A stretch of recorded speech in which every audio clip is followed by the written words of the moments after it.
கர்த்தராகிய இயேசு கிறிஸ்துவின் நாமத்தினால் உங்கள் அனைவருக்கும் வாழ்த்துதலையும் வணக்கத்தையும் தெரிவித்துக் கொள்கிறேன்.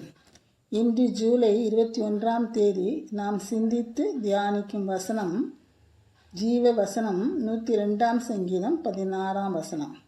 102:16. திக்கற்றவருடைய ஜெபத்தை அலட்சியம் பண்ணாமல் அவருடைய விண்ணப்பத்தை அங்கீகரிப்பார்.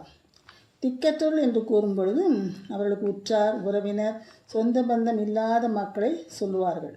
திக்கற்ற பிள்ளைகள் என்று கூறும்பொழுது அவர்களுக்கு தாய், தகப்பன், உறவினர்கள் இல்லாத பிள்ளைகள் என்றும் கூறலாம். யாருமில்லாத இவர்களுக்கு கர்த்தர் துணையாக, சகாயராக, தகப்பனாக இருக்கிறார். அவளுக்கு நீதி, நியாயம் செய்யும்படி கூறுகிறார். திக்கற்ற பிள்ளைகள் படும் ஓத்திரத்திலே அவர்களை விசாரித்து பிதாவாகிய தேவனுக்கு முன்பாக மாசில்லாத சுத்தமான பக்தியாக இருக்கிறது என்று கூறப்படுகிறது. அப்படி நாம் அவர்களை துன்ப நேரத்தில் விசாரித்து உதவ வேண்டும். வெளிநாட்டில் ஸ்டாண்டர்ட் யூனிவர்சிட்டியில் ஒரு நிறைய திக்கற்ற பிள்ளைகள் படித்து கொண்டிருந்தார்கள்.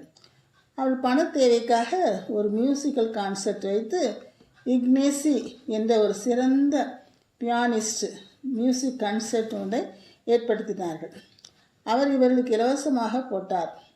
அதிகமாக பணம் வசூலிக்கப்பட்டது. பிற்காலத்தில் போர்ட்லாண்டுக்கு பிரதமராக ஆனார். அங்கு அவருடைய மக்களுக்கு பஞ்சத்தினால் உணவு கிடைக்கவில்லை. ஆகவே அவர் என்ன செய்தார் என்றால், அமெரிக்காவில் இருக்கும் உணவு மந்திரியிடம் உதவி கேட்டு எழுதினார். அவர் உடனே டன் கணக்கில் அவர்களுக்கு உணவு அனுப்பி வைத்தார். ஒரு கடிதமும் கூட அனுப்பினார். அதில் அவர் திக்கற்ற பிள்ளைகளுக்குரிய ஸ்டாண்டர்ட் யூனிவர்சிட்டியில் தான் படித்ததாகவும், திரு இக்னேசி என்பவர் இலவசமாக பாடி பணம் சேர்த்தமையையும் கூறி, தான் இப்பொழுது அமெரிக்காவில் பெரிய பதவியில் வந்ததன் காரணத்தையும் கூறி, அதற்காகத்தான் இவ்வளவு பெரிய அளவில் உங்களுக்கு உணவை அனுப்பியிருக்கிறேன் எழுதினார். திட்ட பிள்ளைகளுக்கு உதவியதன் காரணமாக கடவுள் அவரை ஆசீர்வதித்தார். திக்கற்றவர்களுக்கு இறங்கியவன் கர்த்தருக்கு கடன் கொடுக்கிறான். கர்த்தர் திக்கற்றுடைய ஜெபத்தை அலட்சியம் பண்ண மாட்டார். அவளுக்கு ஏறெடுக்கும் ஜெபங்களை கண்டிப்பாக ஏற்றுக்கொண்டு பதில் கொடுப்பார் என்பதே கர்த்தருடைய வாக்கு. இதைத்தான் இங்கு தாவீது கூறுகிறார். ஜெபம்.